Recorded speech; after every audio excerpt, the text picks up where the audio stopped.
சுப்பிரமணி விஞ்ஞானியாக ஆசைப்பட்டதுக்கு அவன் அப்பா தான் காரணம். எப்படி தெரியுமா? அன்று சுப்பிரமணியின் 10வது பிறந்த நாள். பா சுப்பு, உன்னோட பிறந்த நாளுக்கு அப்பா ஒரு பரிசு வச்சிருக்கேன்.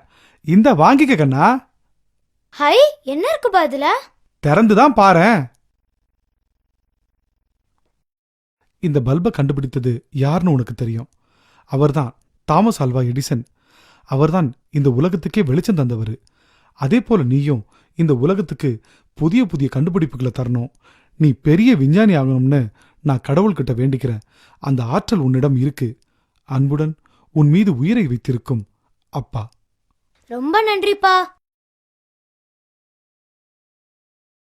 எனக்கு உங்களை ரொம்ப பிடிக்கும்பா. உங்களை கட்டி பிடிச்சிட்டு தூங்க எனக்கு ரொம்ப ஆசைப்பா. ஆனா உங்க மேல வீசும் சிகரெட் நாத்தம் என்னை உங்க பக்கம் வரவே விட மாட்டேங்குது. சில நேரம் பள்ளிக்கூடம் விட்டு வீட்டுக்கு வரவே பிடிக்க மாட்டேங்குது.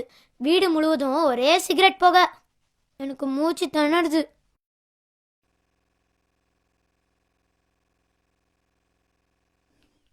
என்னப்பா செந்தில், அதில் ஒரு மாதிரியா இருக்க?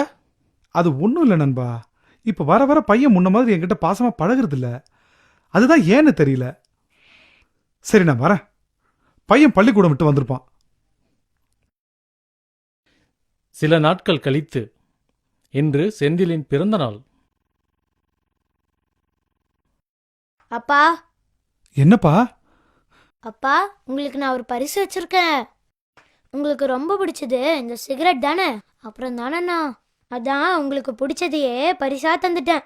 என் பள்ளிக்கூடத்துக்கு பக்கத்தில் இருக்க கடையில் என் சேமிப்பில் வாங்கினேன். சின்ன பசங்க கேட்டா கூட கடைக்காரரே சிகரெட் தராரு. எவ்வளோ கொடுமை பாருங்கப்பா. நீங்களும் சின்ன பையனா இருக்கும் போதே சிகரெட் ஊதுறீங்க. வீடெல்லாம் சிகரெட் புகை. அதை நானும் சுவாசிக்கிறேன். நோயை உங்களுக்கு மட்டும் இல்லாமல் எனக்கும் சேர்த்தே தரீங்க. அம்மாவும் என்னை விட்டு போயாச்சு. இப்போ எனக்குன்னு இருக்கிறது நீங்கள் மட்டும்தான். சிகரெட் பிடிக்கிற அற்ப சுகத்துக்காக என்ன அனாதையாக்கிடாதீங்கப்பா. பல்பை கண்டுபிடிச்சது எடிசன். இந்த சிகரெட்டை கண்டுபிடிச்சது யாருப்பா? மின்சாரம் மூலம் வெளிச்சத்தை தந்தது எடிசன்னா, இந்த இருட்டை கொடுக்குற புகையிலேயே கண்டுபிடிச்சது யாருப்பா? வேண்டாம்ப்பா, இந்த சிகரெட்டை விட்டுடுங்கப்பா. சுப்பு, அப்பா இருக்கப்பா அவளுக்கு. நீ கவலைப்படாத.